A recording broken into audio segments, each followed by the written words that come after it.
Yeah, so anyways, I have this buddy over across the Atlantic over there in England or Britain or like the UK, whatever the proper term is. His name's John.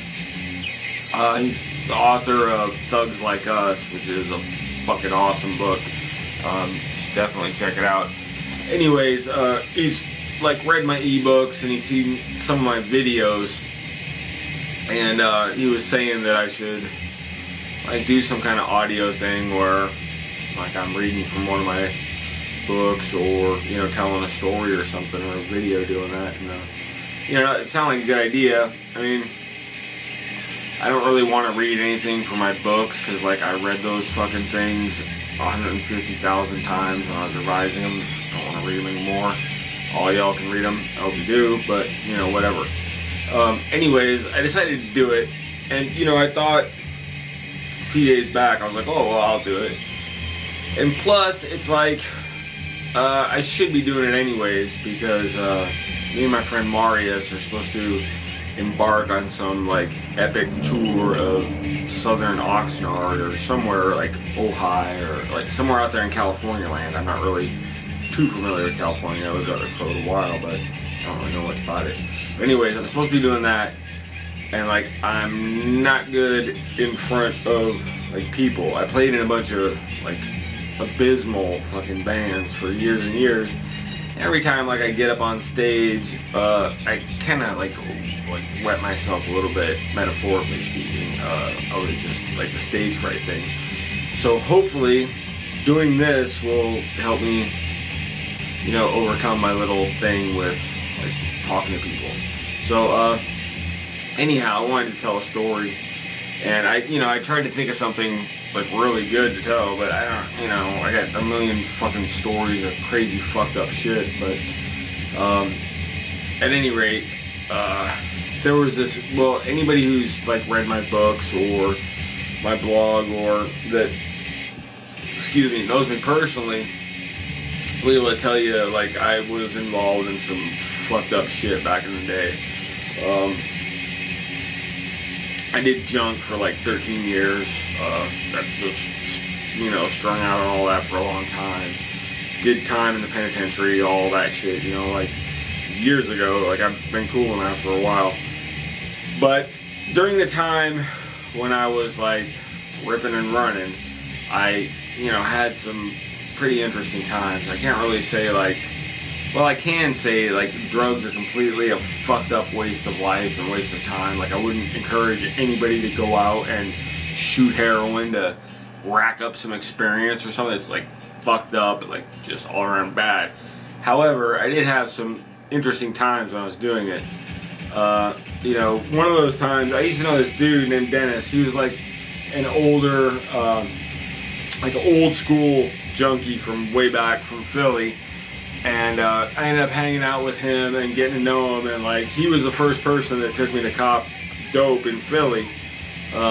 Like before that, I'd messed with heroin out in Seattle in the late 80s and into the early 90s. And like out there, like, you know, when you wanted to get your shit, you'd call somebody and they'd meet you, or you'd go somewhere and meet someone. And worst came to worst, could always cop off the Mexicans down at like 2nd and Pike, down that little park down there by Pike Place, or up near, you know, across from the methadone clinic on Aurora. But it was never like, I mean, there was always people there, but it was never like too crazy. Like Dennis took me to Philly and it was completely off the hook. I mean, we went up this area known as the Badlands up in North Philly. You know, of course, I'm not going to get real specific about the spot or anything, although, like, even, like, to this day, I've been there so many times, I could fucking find myself in the same burned-out row home, the exact spot, like, years later. Just, I, like, know that part of the fucking city. But it was just, like, completely out of control. You go up there, and there's, like, it's like a big open-air drug bazaar. I mean, like scores of motherfuckers there to cop, tons of dudes selling. Like there was like at least, you know, 4 or 5 spots at every block where cars were just lined up like a fucking fast food drive-through. So it was pretty crazy. And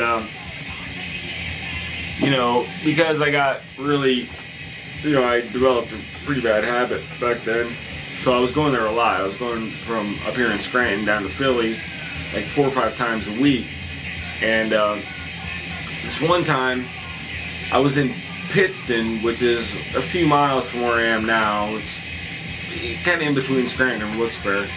And I just ended up out there. I had a bunch of money. And I remember I called Dennis. I'm like, dude, I'm in Pittston. You know, I got money. Let's go to Philly. And he was like, oh, I'll be there in 15 minutes. You know, and he rolls up in this fucking car, like some like 1976 Falcon or some giant fucking lead sled, complete land yacht type fucking boat, car type, like big fucking car, like ancient. But I don't know where he got it, but it's like, yeah, let's go. So I get in the car, and of course it had a tape deck, and like Dennis's thing, like I always like deferred to him. I never argued or not. He was cool. I mean, besides that, he was like old school. Like he'd been shooting dope since way back in the 70s. And like I was like in my mid-20s, he was in his 40s. He was like the old head, you know. Yeah, respect for the old head.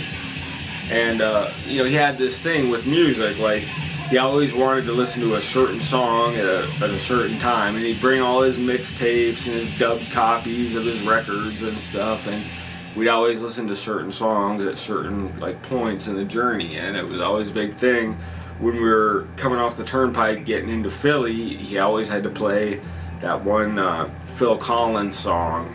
I don't know what it's called, about, you know, I can feel it coming in the air tonight, oh Lord, whatever. But like, it was weird, but you know, I've never been a big Phil Collins fan. But like when you're dope sick and you're going to cop and you got like all that anxiety built up, like, oh, I really want to fucking score.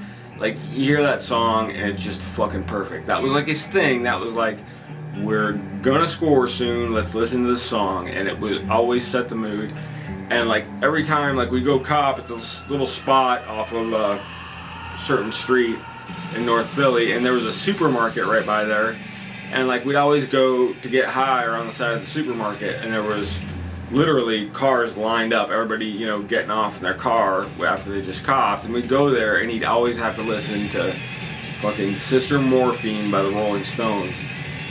And like I've had, you know, like I listen to a lot of music, and like there's a, oh, that's a great fucking dope song, but like really, like Sister Morphine is one of like the finest ones ever written. And I really came to appreciate it, you know, sitting there doing heroin with old head Dennis, and oh dude, you gotta hear this again, you know. And like we listened to that, you know, a couple times, and he was cool. He'd let me listen to whatever I could put in, you know, Life of Agony or Mudhoney or John Spencer Blues Explosion or whatever, you know. And every now and then he'd let me get away with playing some Velvet Underground when we got high, but you always had to hear that Stone song.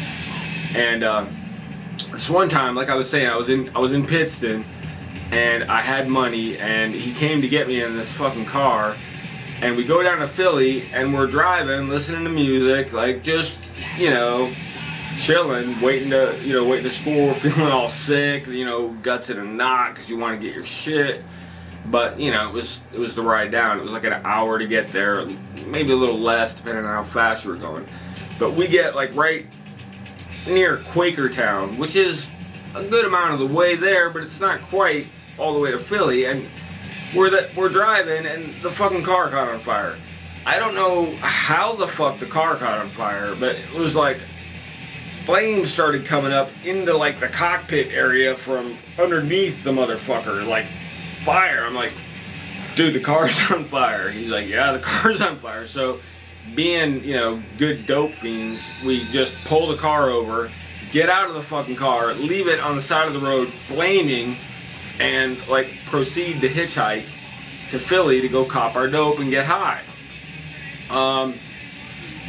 We're hitching for a while on the fucking turnpike, and who picks us up? I mean, it couldn't be like, we couldn't get picked up by like your average run-of-the-mill like serial killer or like some tranny truck driver or something. We get picked up by a motherfucking professional didgeridoo player and his entire entourage. Like, it was wild. They were like the coolest fucking people ever. Like, all these musicians packed in a car. They're like, yeah, jump in. You know, we get in.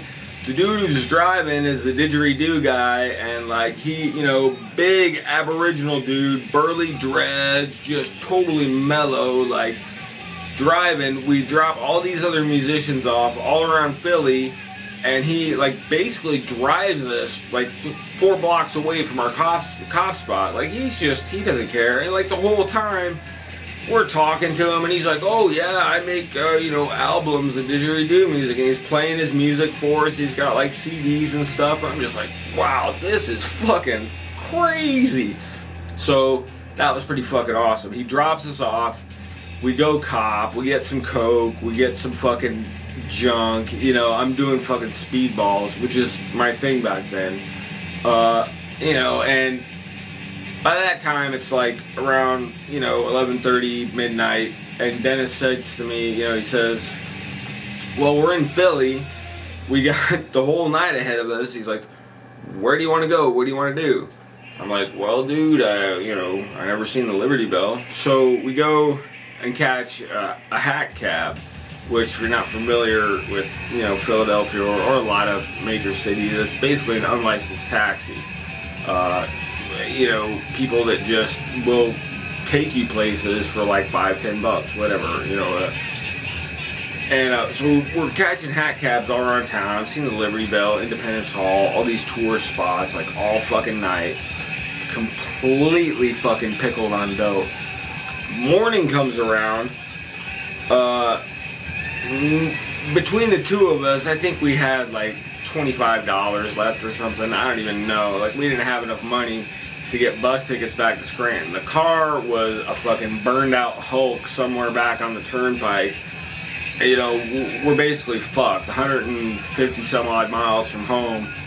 You know, basically chump change in our pocket, and we're like, what the fuck are we gonna do? So we decided to go to Traveler's Aid. I was like, well, you know, maybe Traveler's Aid will hook us up with tickets back to Scranton.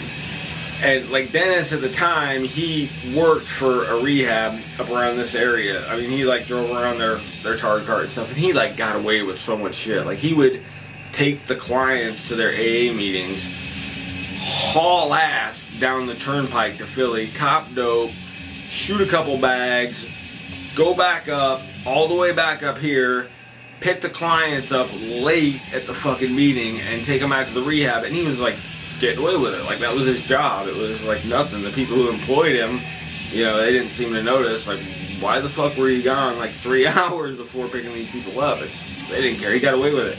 So we go to Traveler's Aid. He tells them, look, I work for so-and-so rehabilitation facility. You know, I was taking this young man to rehab down here in Bucks County.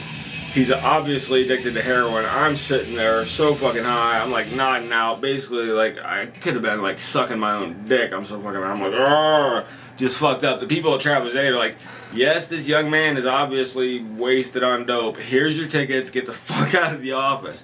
You know, so we got our fucking tickets and caught the bus, get back to fucking Scranton, and it was like, it was just a fucking adventure, you know. 2 days later, you know, we're in my apartment, and I had some money in a bank down south of where I was staying in Scranton. Because, I mean, I was able to keep a little bit of money because I kind of sold drugs at the time a little bit. And, you know, like, the only problem was we didn't have a ride, so we were going to take the city bus to my bank, get the money, and then find a ride to Philly from one of our cohorts somewhere in the area. We just couldn't get a hold of anybody at that time of the day.